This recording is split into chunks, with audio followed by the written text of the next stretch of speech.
Hello friends, मैं हूं विकास कुमार। आप सभी का अपने यूट्यूब चैनल विजन मैथ 1.0 पर बहुत बहुत स्वागत करता हूं। दोस्तों, आइए हम लोग क्लास 9 का आज तीसरा दिन है। तो दोस्तों, दूसरा क्लास में हम लोग पढ़े थे कि परिमेय संख्याओं से संबंधित कुछ महत्वपूर्ण बिंदु हैं। तो आज हम लोग आगे उससे बढ़ते हैं।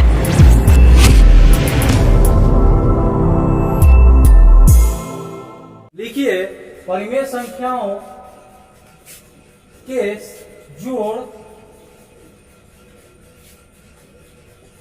परिमेय संख्याओं के योग एवं गुणन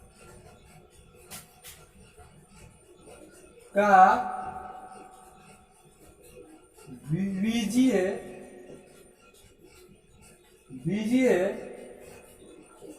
नियम। परिमेय संख्याओं के योग एवं गुणन का बीजीय नियम, जिसको इंग्लिश में बोलेंगे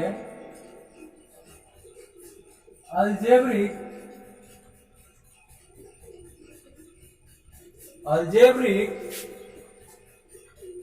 law of addition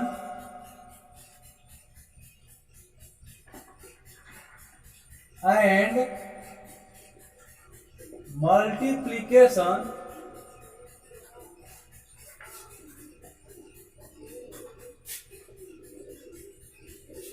algebraic law of addition and multiplication of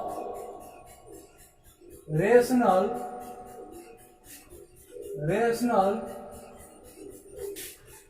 numbers।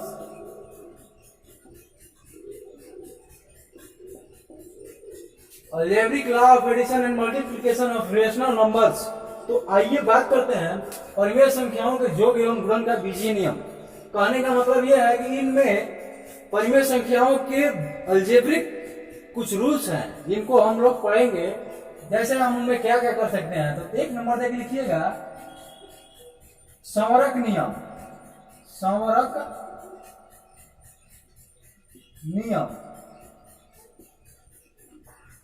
जिसका इंग्लिश होता है क्लोजर लॉ। संवरक नियम। दोस्तों, संवरक नियम बोलता है कि यदि दो कोई परिमेय संख्याएं हैं तो उनका जोड़ और उनका गुणनफल ये दोनों भी परिमेय संख्याएं ही होंगी। जैसे यदि ए और बी दो परिमेय संख्याएं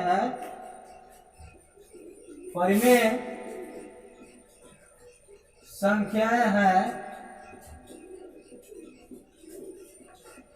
तो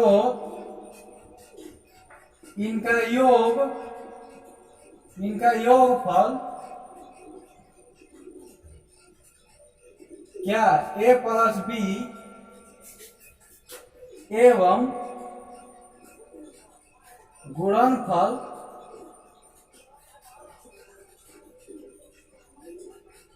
ए गुना बी भी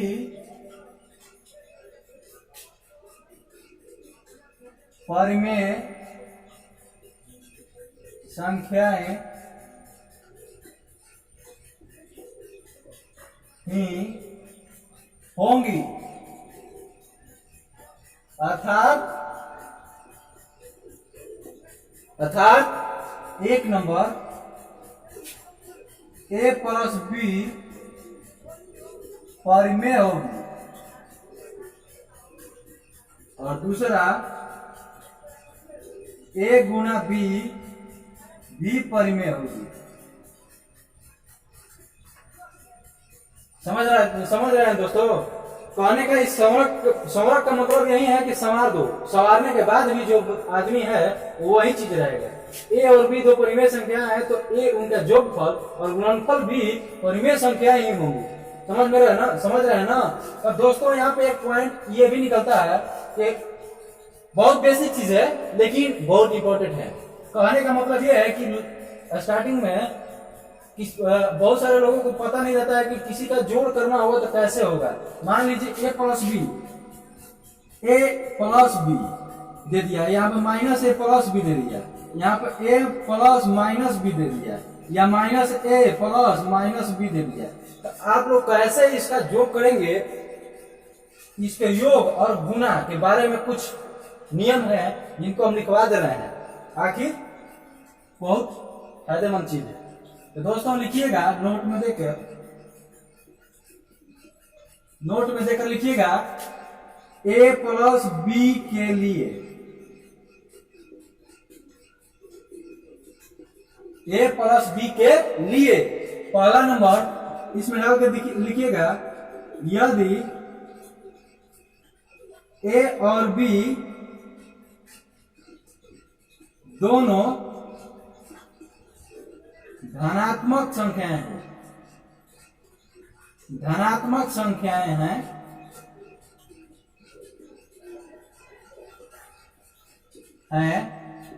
तो ए प्लस बी भी धनात्मक होगा।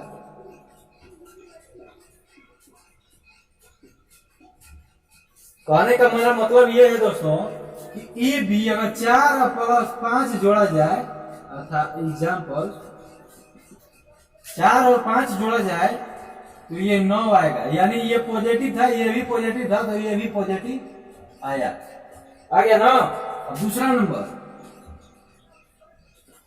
यदि ए और बी दोनों ऋणात्मक संख्याएं हैं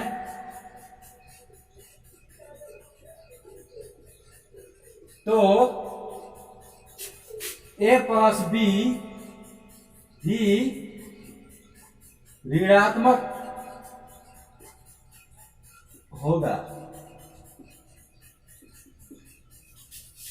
ए और बी दोनों ऋणात्मक संख्याएं हैं तो ए प्लस बी भी ऋणात्मक होगा। जैसे मान लीजिए -4 ले लिए और -5 ले लिए, इन दोनों को जोड़िएगा। मान लीजिए -4 ले लिए और जोड़ना है क्या, -5, -4 भी जोड़ना है, -5 भी जोड़ना है, तो इसको जोड़िएगा तो सॉल्व करेंगे तो -4 प्लस माइनस का गुना होता है तो माइनस ही होगा। तो -4 और -5 जब दोनों ऋणात्मक है तो दोनों जुड़ जाता है तो कितना होगा, 4 और 5 9, यानी 9, और दोनों में निगेटिव चिन्ह है तो निगेटिव हो जाएगा, यानी -9। तो वही चीज बोल रहा है कि प्लस बी भी ऋणात्मक होगा। ये तीसरा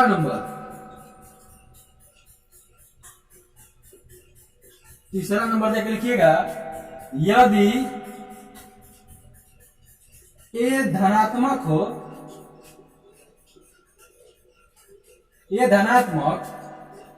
एवं बी ऋणात्मक हो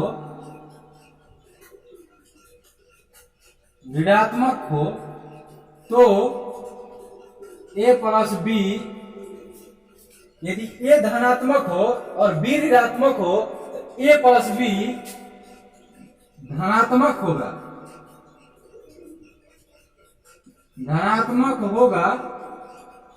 इसमें भी 2 कंडीशन आ गया। जैसे पहला, इसमें भी धनात्मक होगा कब, जब पहला क्या होगा, ए बड़ा होगा बी से। समझ रहे हैं, ए धनात्मक है और बी ऋणात्मक है तो ए प्लस बी धनात्मक होगा कब, जब ए का मान बी से बड़ा होगा। मान कहने का मतलब ये है कि संख्यात्मक मान, जैसे -5 दे दिया, -3 दे दिया, ये धनात्मक है 5 और बी ऋणात्मक है, ए धनात्मक है और बी ऋणात्मक है तो ए प्लस बी कब,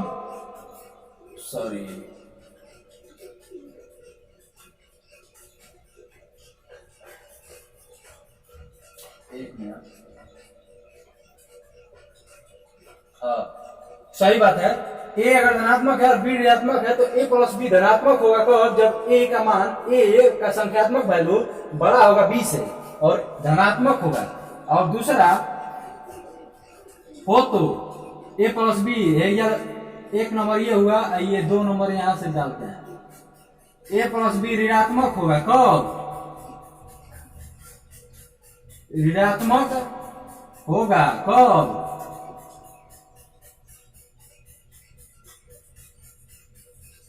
जब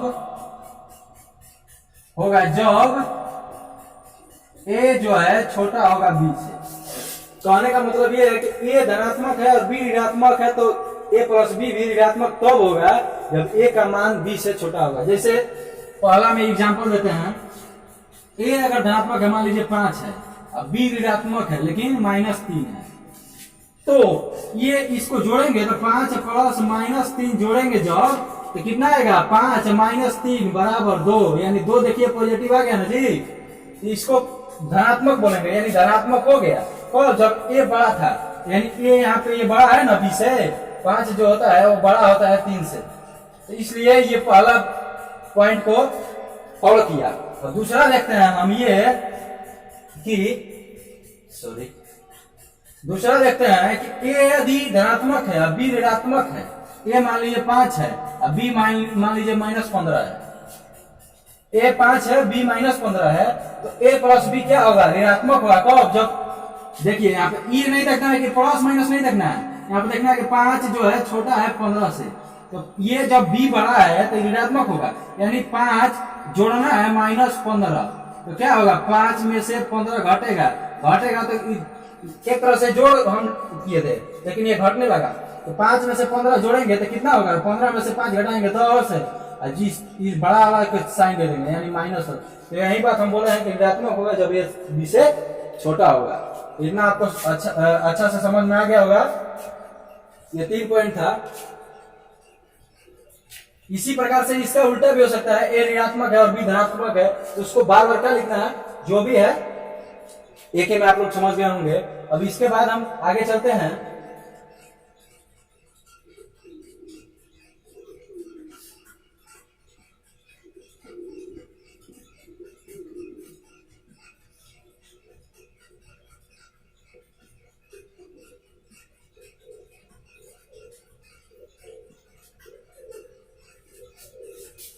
इसके बाद में हम चलते हैं दूसरा नंबर, देख लिखिएगा, ए गुना बी के लिए।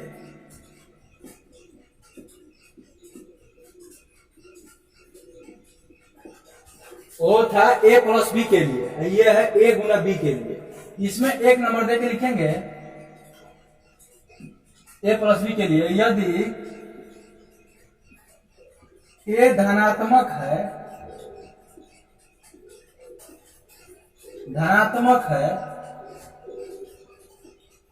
एवं बी ऋणात्मक है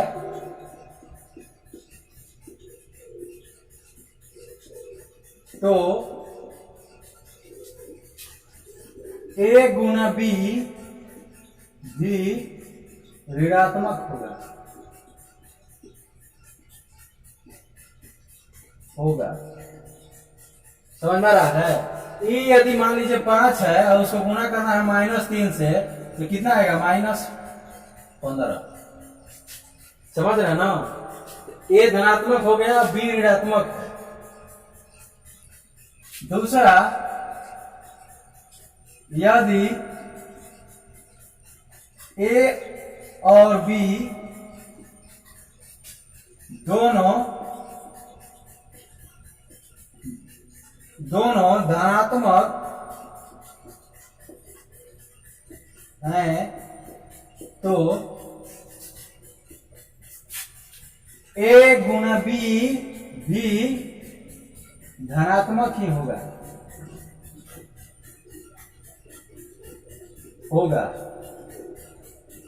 समझ रहे हैं ना?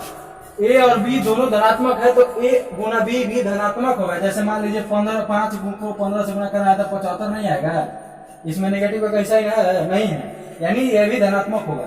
3 नंबर देकर लिखिएगा, यदि ए और बी दोनों ऋणात्मक है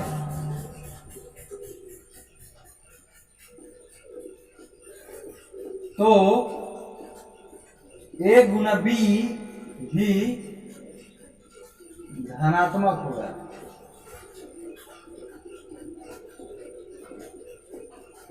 कहने का मेरा मतलब यह है कि मान लीजिए दोनों ऋणात्मक बोला है तो -5 और गुना करना है -15 से, तो दोनों को गुना कीजिएगा तो 15 5 75, और माइनस को माइनस से जब गुना करते हैं तो यहाँ पे पॉजिटिव साइन आ जाता है। यही बात को यहाँ पे लैंग्वेज में लिखा गया है, यानी ए बी दोनों ऋणात्मक है तो ए और बी धनात्मक होगा, ए गुना बी। समझ रहे हैं ना? उसी प्रकार से एक और पॉइंट है, 4 नंबर तक लिखिएगा, यदि ए ऋणात्मक है, ए ऋणात्मक है एवं बी धनात्मक है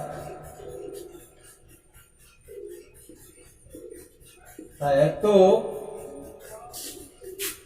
ए गुना बी भी ऋणात्मक होगा।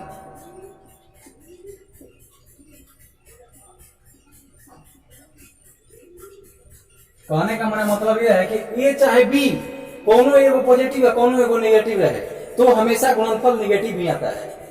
कहने का इसको आप सिंपल लैंग्वेज में समझिएगा, यदि प्लस को प्लस से गुना करेंगे तो प्लस ही आएगा, यदि माइनस को माइनस से गुना करेंगे तो प्लस ही आएगा, यदि प्लस को माइनस से गुना करते हैं तो हमेशा माइनस आएगा, यदि माइनस को प्लस से गुना करते हैं तो भी हमेशा माइनस ही आएगा। इसी को आपको हम लैंग्वेज के रूप में लिखा है, समझ गए ना? बहुत इंपॉर्टेंट चीज होता है, इसको नोट कर लीजिएगा, स्क्रीनशॉट ले लीजिए। अब इसके बाद में हम बीजीय नियम के बारे में बात करेंगे, जिसमें हमारा पहला पॉइंट लिखवाए हैं संवरक नियम। संवरक नियम में जोड़ और गुणा के बारे में बताया गया है। अब इसके आगे चलते हैं हम, दूसरा आता है हमारा, दूसरा नंबर हमारा आता है क्रम विनिमय नियम। क्रम विनिमय नियम, जिसको बोलते हैं हम क्रम विनिमय नियम, जिसको बोलते हैं हम कॉमुलेटिव लॉ, COMMULATIV,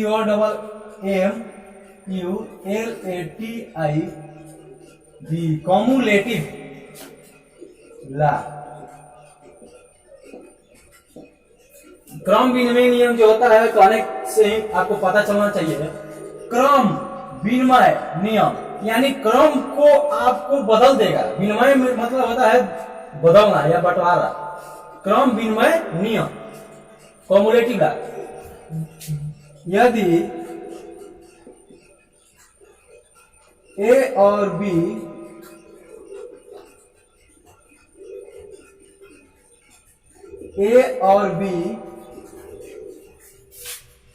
दो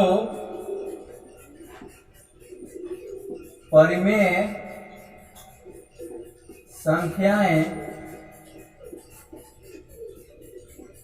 हैं तो 1 नंबर इसमें देख लिखिएगा, यदि ए और बी दो परिमेय संख्याएं हैं तो पहला आप ए प्लस बी लिखिए, वो बराबर ही होगा किसके, बी प्लस ए लिखिए।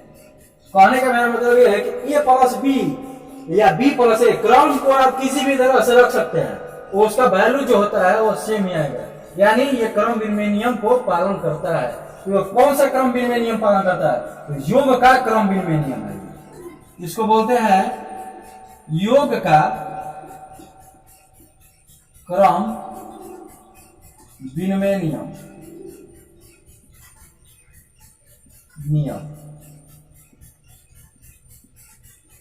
समझ में आ रहा है दोस्तों? बी दूसरा नंबर लिखते हैं हम, इसी बात को हम गुणा में लिखते हैं, ए गुना बी कीजिए आप या बी गुना ए कीजिए ये दोनों का वैल्यू सेम ही आता है। इसको हम क्या बोलते हैं, गुणन का क्रम विनिमय नियम। गुणन का क्रम विनिमय नियम, क्रम विनिमय नियम। समझ में आ रहा है ना? क्रम विनिमय करने का मतलब ये है कि आप किसी भी परिमेय संख्याओं को जोड़िए या गुणा कीजिए, उसमें क्रम का कोई मायने नहीं रहता है। तीसरा नंबर है हमारा साहचर्य नियम। साहचर्य नियम, जिसको इंग्लिश में बोलते हैं हम एसोसिएटिव लॉ। एसोसिएटिव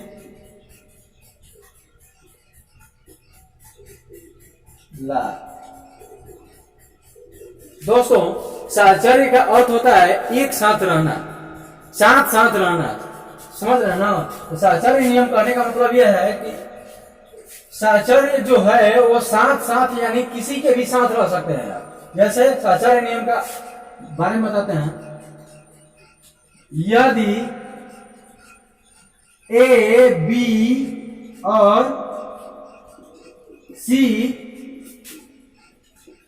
तीन परिमेय संख्याएं हैं तो पहला नंबर, इसमें पहला नंबर देख लिखिएगा, ए प्लस बी प्लस सी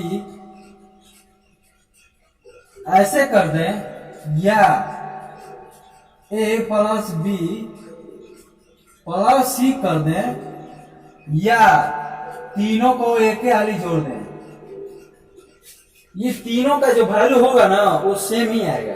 यानी ए बी प्लस सी को एक साथ रखे, या ए प्लस बी को एक साथ रखे, या ए प्लस बी प्लस सी को एक साथ रखे, ये तीनों का वैल्यू एक ही आएगा। इसी क्रम के एक साथ रखने की प्रकृति को साहचर्य नियम कहते हैं। यानी ये इसको क्या बोलेंगे हम, योग का साहचर्य, योग का साहचर्य। समझ रहे हैं ना? अब बी नंबर इसमें आएगा, ए गुना बी गुना सी, या इतना बराबर होगा किसके, ए गुना बी गुना सी। समझ रहा ना? ये भी बराबर होगा ए गुना बी गुना सी के।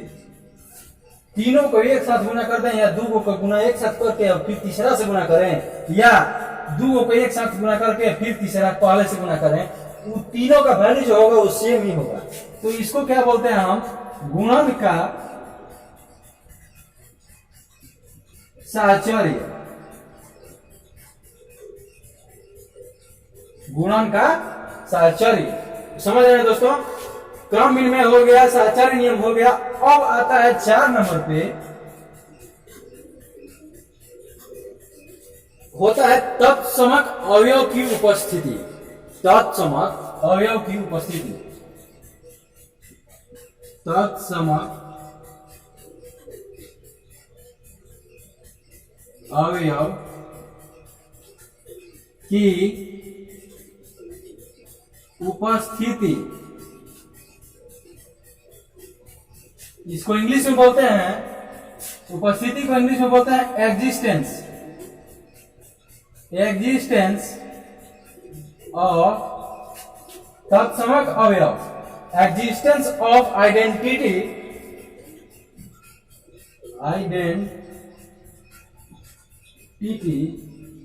एलिमेंट्स।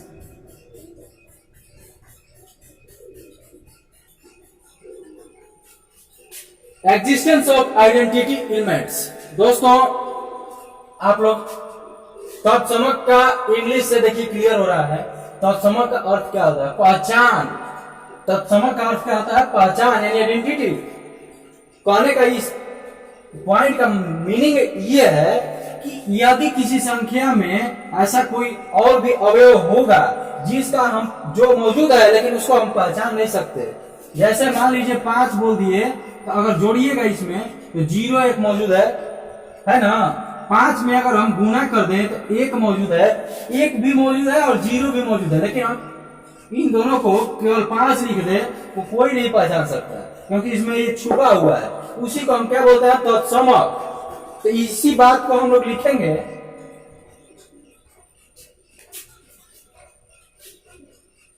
पूर्ण संख्याएं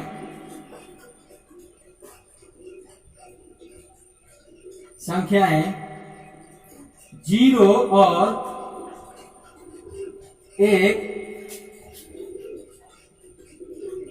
किसी भी संख्या में इस प्रकार मौजूद हैं कि संख्याएं 0 और 1 किसी भी संख्या में इस प्रकार मौजूद हैं कि पहला, मान लीजिए कोई भी संख्या है, पूर्ण संख्या कोई भी संख्या है, मान लीजिए ए में यदि आप 0 को जोड़ दें या 0 में आप ए को जोड़ दें, ये दोनों का वैल्यू उतना ही होगा जितना ए होगा। ए में 0 को जोड़ दें आप या 0 में ए को जोड़ दें, इन दोनों का वैल्यू ए के समान ही आएगा। इसको बोलते हैं हम, इसमें बोलते हैं कि तत्समक अवयव। इसमें बोलेंगे क्या, कोई पूछ देगा कि तत्समक अवयव क्या है, योग में तत्समक अवयव क्या है, तो 0 है। समझ रहे हैं दोस्तों। बी नंबर लिखेंगे इसमें, दूसरा नंबर ए में एक ऐसी संख्या है कि ए में 1 से गुना करें या 1 में ए से गुना करें, इन दोनों का वैल्यू ए ही आता है। समझ गए। तो इसमें पूछेगा कि तत्समक अवयव क्या है, तत्समक अवयव क्या है, तत्समक अवयव 1, यानी इसको क्या बोलते हैं, इकाई है।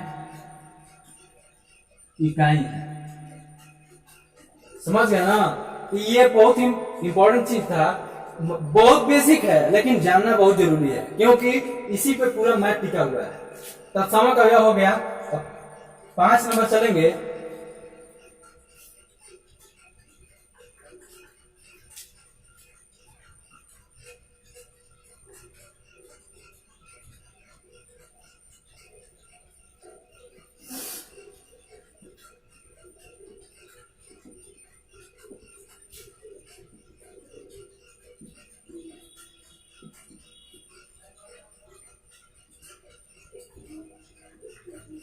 पांच नंबर देख के चलेंगे हम।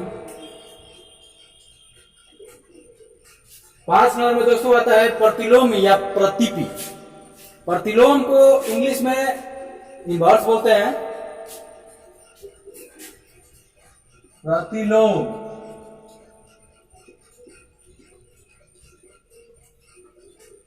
या इसका एक पर्यायवाची और है प्रतीप अवयव का अस्तित्व।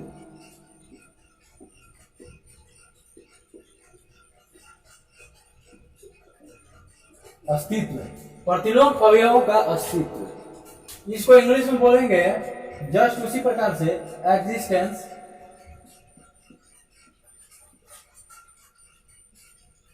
Of inverse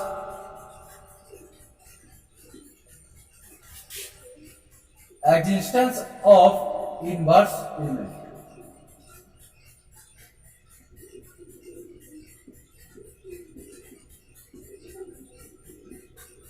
existence of inverse elements. दोस्तों प्रतिलोम का मतलब आप लोग समझ गए होंगे कि होता है उल्टा, प्रतिलोम का उल्टा। तो पूछेगा इसमें कि योग का उल्टा क्या होता है, योग में प्रतिलोम का उल्टा क्या होता है, और गुणन में प्रतिलोम का उल्टा क्या होता है। तो इसके लिए हम यहां पे आते हैं, देखिएगा 1 नंबर पॉइंट, प्रत्येक परिमेय संख्या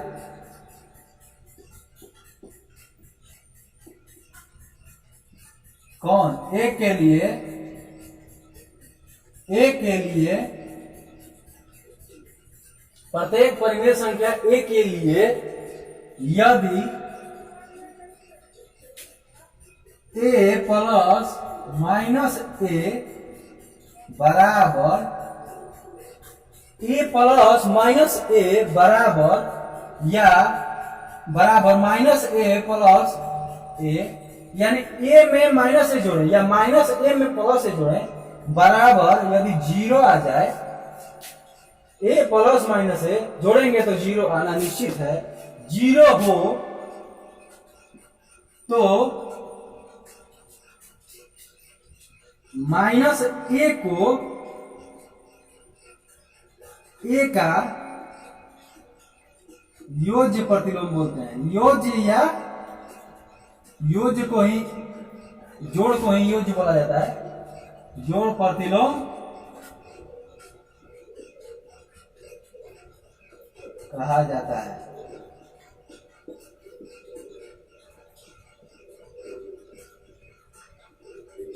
समझ रहे हैं दोस्तों?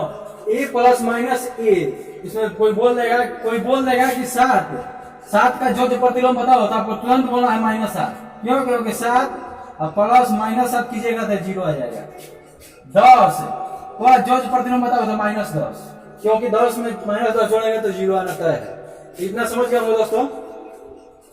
अब दूसरा, इसमें भी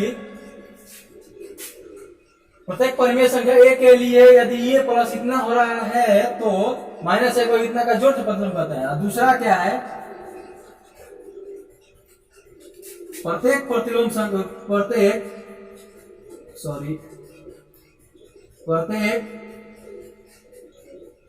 परिमेय संख्या ए के लिए यदि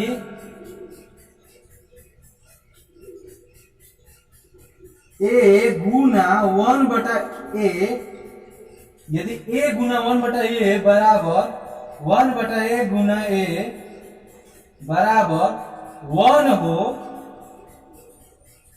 तो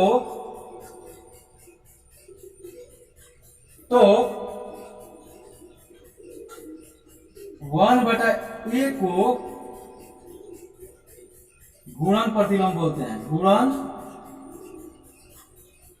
प्रतिलोम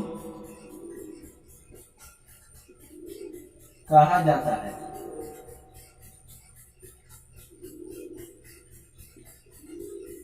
दोस्तों, कोई पूछ देगा कि 10 का गुणन प्रतिलोम बताइए, तो हमको देखना है कि जो संख्या कोई बोले उसमें किससे गुना कर देंगे कि हमारा गुणनफल लेकर जाएगा। यानी 10 में हम यदि 1/10 का गुना कर दें तो 10 से 10 कट जाएगा तो हमारा बस कितना गया? 1। यदि हमारा 5 कोई बोल देगा 1/5 से गुना कर दें तो 5 से 5 कट जाएगा तो बस कितना गया? 1। यानी गुणन प्रतिलोम इसका बोलेंगे तो 1/1, यानी 1/5, यानी 1/10। समझ गए दोस्तों? इतना हमको आशा है कि आप लोग को अच्छी तरह से समझ आया होगा। बहुत ही बेसिक चीज है लेकिन बहुत ही इंपॉर्टेंट चीज है।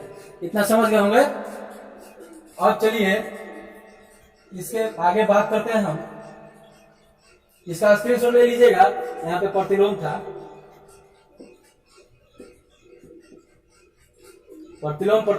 इसका स्क्रीनशॉट ले लीजिएगा।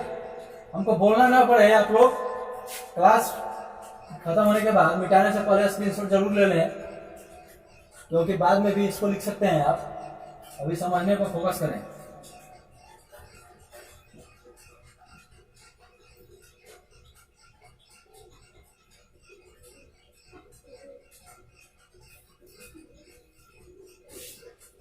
दोस्तों, इसके आगे हम बात करते हैं।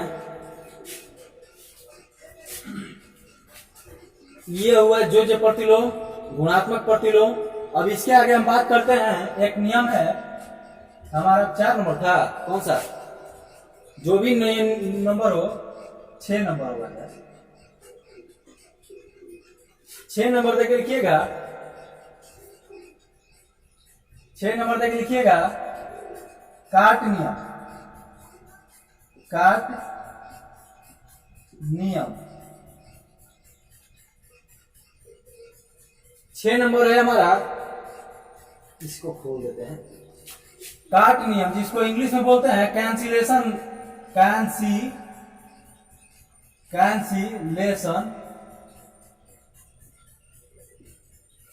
Cancellation law.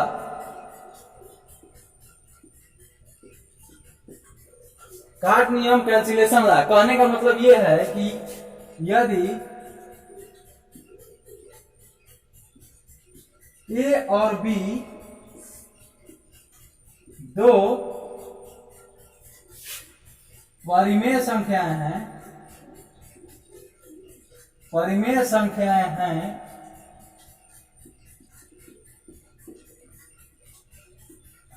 तो पहला ए प्लस ए बी और सी बोल देते हैं वहां पे, ए बी और सी, ठीक है। ए बी और सी दो परिमेय, तीन परिमेय, ए बी सी परिमेय संख्याएं हैं, तो ए प्लस सी बराबर बी प्लस सी है, और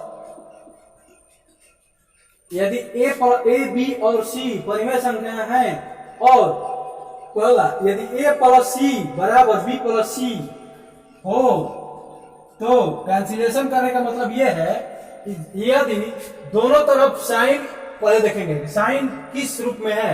यहाँ पे देख रहे हैं कि हम प्लस सी है, यहाँ पर भी देख रहे हैं कि हम प्लस सी है। अगर दोनों तरफ साइन इक्वल है, वैल्यू इक्वल है, तो दोनों को कैंसिलेशन करने का मतलब यह है कि कट जाएगा। समझ रहे हैं ना, ये कट जाएगा। वो हम आपको दिखाने के लिए लिखे हैं। एक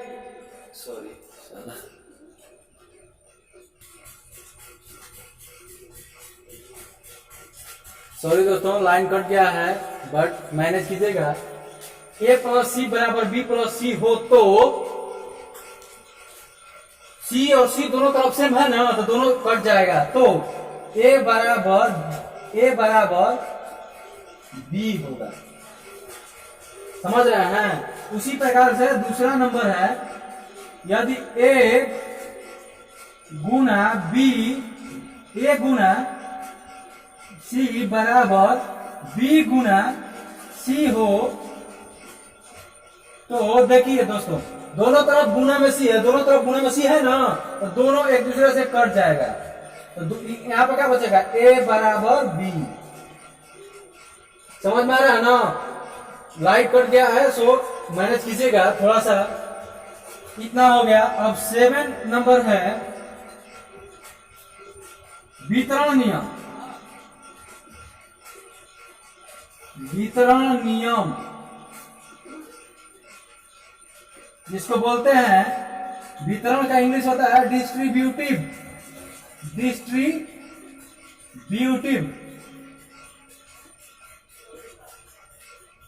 ला। वितरण नियम कहने का मतलब यह है कि यदि ए बी और सी परिमेय संख्याएं हैं,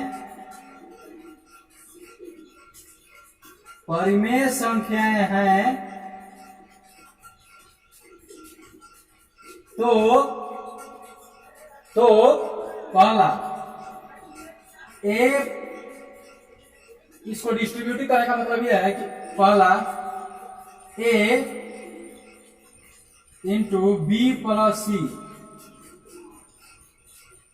ए इंटू बी प्लस सी अगर दे दे, इसको हम ऐसे भी लिख सकते हैं, A into B, A B plus A C. समझ रहे हैं ना। या दूसरा, यदि ए प्लस बी, दोस्तों ए इंटू बी प्लस सी आप समझ सकते हैं, ए इंटू बी प्लस सी, तो इसको हम बांटेंगे तो ए बी प्लस ए सी। अब यहां पर दे देगा, इसको हम ऐसे नहीं, ए प्लस बी प्लस सी दे दे, यदि ए प्लस बी प्लस सी दे दे तो इसको, सॉरी यहां पे देखिए ए गुना बी प्लस सी दे दे, इसको हम लोग कैसे,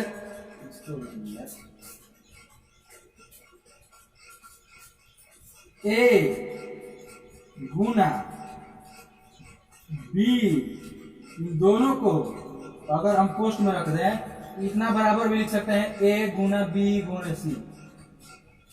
ये हमारा हो गया वितरण नियम, वितरक नियम, वितरण नियम। दोस्तों आशा करता हूं आपको क्लास अच्छी लगी होगी। इसमें देख लीजिए ए बी और सी परिमेय संख्या है, तो वितरण का मतलब यह है कि कोष्ठ में रहे भीतर बाहर, वो दोनों को आपस में बारी बारी से बांट दिया जाता है। यही आप लोग को फंडामेंटल समझना है, ठीक है ना। तो आशा करता हूँ आपको क्लास अच्छी लगी होगी। अभी तो लाइन कट गई है, सो आज यहीं तक रहने देते हैं, कल से अगला टॉपिक स्टार्ट करेंगे। सो दोस्तों लास्ट में आपसे एक बात कहना चाहेंगे कि वीडियो को लाइक कीजिए, चैनल पर सब्सक्राइब कीजिए, बेल आइकन जरूर प्रेस करें और कृपया करके दोस्तों के पास बहुत ज्यादा मात्रा में शेयर करें। धन्यवाद।